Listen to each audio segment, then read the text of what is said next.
Good evening from New York. The same United States Congresswoman who earlier this week claimed she had been speaking in metaphor when she said she wanted the people of her home state to be, quote, armed and dangerous on the issue of the energy tax. The same Congresswoman who last October nearly lost her bid for re-election when she called then Senator Barack Obama anti-American. That Congresswoman now calling for a so-called orderly revolution to defeat Mr. Obama, who is, by the way, now the President of the United States. Our fifth story in the countdown, the identity of the speaker is unmistakable, but this is not your standard red meat from Michele Bachmann. She may have broken several serious laws. Mrs. Bachmann having moved long past shouting, "You be the man," at RNC Chair Michael Steele, now making calls for revolution against President Obama, a regular feature of her radio interviews. The Minnesota Republican first having called for revolution on Saturday as part of her armed and dangerous conversation. But by the time she appeared on Sean Hannity's radio show, Mrs. Bachmann did not say she was speaking metaphorically when she again called for revolution against the, quote, economic Marxism of the Obama administration. Like Thomas Jefferson said, a revolution every now and then is a good thing. We are at the point, Sean, of revolution. And by that, what I mean, an orderly revolution, where the people of this country wake up and get up and make a decision that this is not going to happen on their watch. It won't be our children and grandchildren that are in debt. It is we who are in debt. We will be bankrupt in this country inside of 10 years if we don't get a grip, and we can't let the Democrats achieve their ends any longer. What end is Congresswoman Bachmann trying to keep the Democrats from achieving? Moving to a global currency, something the president and the Democrats have repeatedly said they have no designs on achieving. What would be on Mrs. Bachmann's part paranoia of the highest order, as would be a U.S. Congresswoman viewing herself as a foreign correspondent behind enemy lines. Right now, I'm a member of Congress, and I believe that my job here is to be a foreign correspondent reporting from enemy lines. And people need to understand this isn't a game. This isn't just a political talk show that's happening right now. This is our very freedom, and we have 230 years of a continuous link of freedom that every generation has ceded to the next generation. This may be the time when that link breaks, and I'm going to do everything I can, I know you are, to make sure that we keep that link secure. We cannot allow that link to break. In case her calls for revolution to save freedom from the president's economic Marxism had been too subtle, Congresswoman Bachmann then adding it is time to rise up. We can never forget that the founders were rebelling against a governmental authority that abused their taxation power. And that was the tyranny. That's exactly what's happening right now.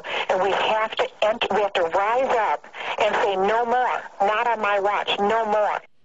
Time now to call on our own Jonathan Alter, senior editor at Newsweek magazine. John, good evening. Hi, Keith. We might dismiss this. I mean, Michele Bachmann, it sounds crazy, but just because it sounds crazy, does that mean she's not to be held accountable for things like this? I mean, are there not federal laws which specifically prohibit advocating the violent overthrow of the government of the United States?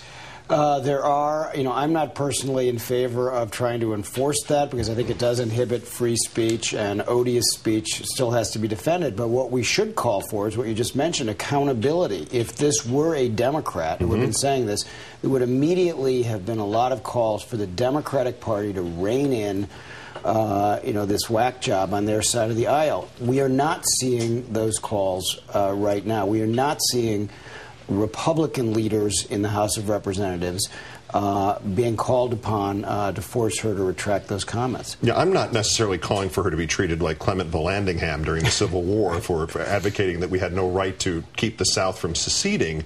But she has all the elements here, all the tripwires for every lunatic in this country. She's got armed and dangerous, rise up, revolution.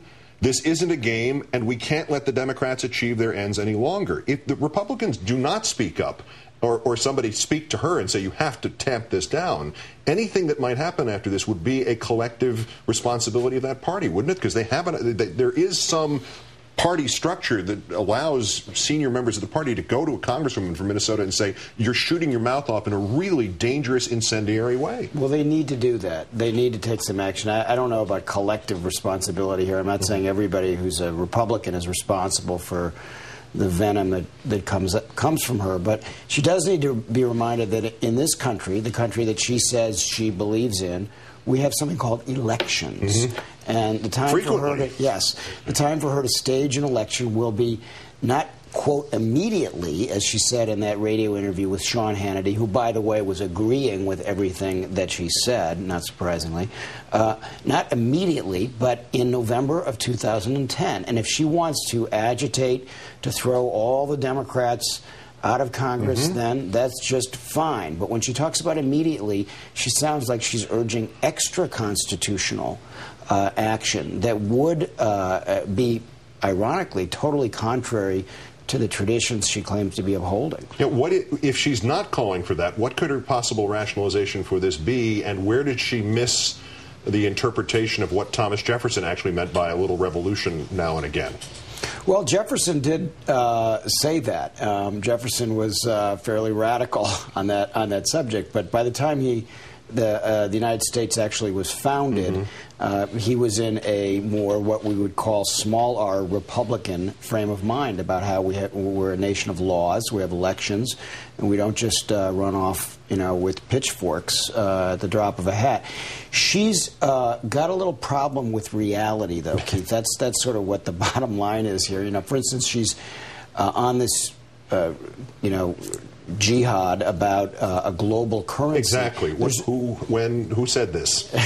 It's coming back with the fairness doctrine, the global fairness doctrine. Maybe there are some people somewhere speaking Esperanto who want a global currency, but nobody that I've heard of in the United States, certainly not President Obama, is actually talking about some sort of global currency that gets rid of the dollar. So this is her off on some ridiculous flight of fancy that we shouldn't take too seriously. But when she gets into the armed rebellion talk, it's time for her party's leaders to be called upon to get her to tamp that down.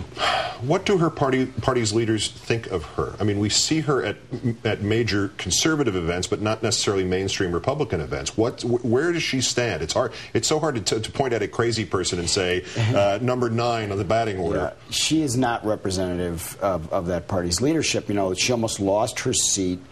It was quite interesting that she ran into so much political trouble for talking about members of Congress being, quote, un-American. That has a long tradition in American politics of working, and it's really a sign of progress when using that kind of language almost cost her seat in Congress.